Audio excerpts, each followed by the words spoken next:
When one looks at General Olusegun Obasanjo, a chief from Abeokuta, Nigeria, and Kenneth David Kaunda from Chinsali in northern Zambia, walking hand in hand, the two were heads of state of Nigeria and Zambia.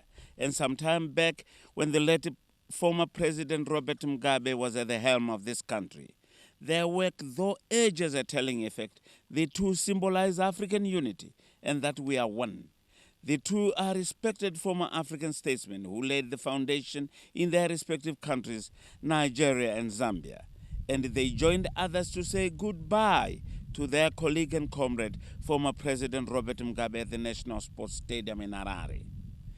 The President, Comrade Emmerson Dambudzo Mnangagwa, began by showering praises to the former First Lady of the Republic, Amai Grace Mugabe, for having shouldered the burden of carrying the ill founding father of the nation, President Robert Mugabe, before his death in Singapore on the 6th of September 2019. Allow me to thank the former First Lady, Her Excellency Amai Grace Mugabe, and the family for looking after and caring for our commander during his illness, right through to the end. The fortitude, commitment, and love you exemplified is admirable and should forever be emulated. Tinotenda Amai, siyabonga mama. Among the mourners were sitting presidents, prime ministers, great men and women from the region, the continent and beyond, who came to lighten and share the burden of grief with the Zimbabweans. There were also those elder statesmen and women who had fond memories of the men who defied all odds to protect and defend the African person.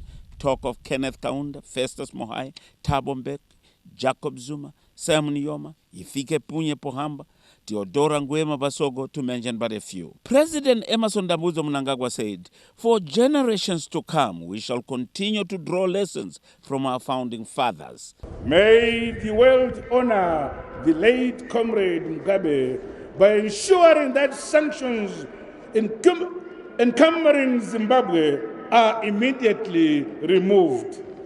We say, give our country a rebirth and a new start. Remove sanctions now. We do not deserve them. Africa moves towards integration.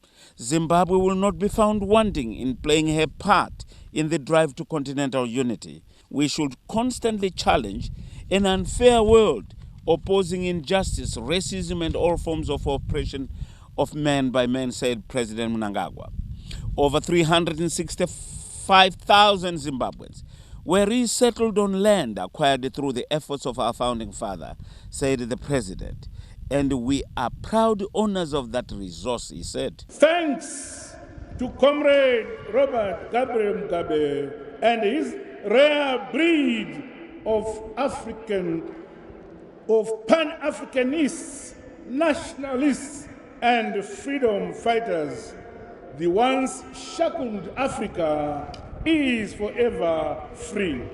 The funeral of the late founding father of the nation, the late President Robert Gabriel Mugabe, son Nelson Chamisa of the MDC, Professor Lovemore Maduku, Sekuru Tau, former Vice President Pelekezela Mpoko, to mention but a few, all coming from the dignitaries' tent to view the body of a man who defined life for almost 4 decades in Zimbabwe.